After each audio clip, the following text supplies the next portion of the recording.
Pero sa Chelsea kasi before, wala pang office.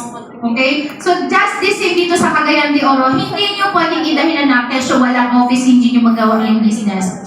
Kasi nagagawa, pwede siyang magawa. Kasi yan na, open na yung mga Zoom accounts, okay? Ang ano nyo na lang, i-click nyo na lang yung link, tapos nandyan na yung training. Sa amin kasi before, very challenging kasi wala pang Zoom. Okay? At even kami, hindi kami maka-afford ng Android phone. So, hindi kami makapag-communicate through Facebook or wala pang group chat before. So, hindi dahilan na dahil malayo yung head office or malayo yung sponsors niyo, hindi nyo ito magawa. Kasi at the end of the day, remember this, discuss nyo na itong napakinggan, 5% lang kami. Okay? Sila Mentor Riza nyo, sila Ma'am May, sila Zar, sila Ma'am Mayrin, sila Gemma, okay? We are only 5% of the formula. If you really want to become successful, kailangan mag-exert kayo ng effort na 95% ay manggagaling sa inyo. So kung meron man kayo makita ng mga nag-top earner, like kumita si Ma'am Janet, kumita si Zar, kumita si May, kumita sila Ma'am Mayrin, sila Riza, sila Ma'am Marisa,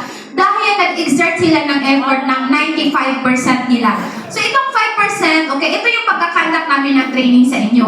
Bago nyo ma-perform ng mas maigi yung 95% ninyo, okay, ito yung panggagalingan ng 5%. Ito yung pag-attend ng training.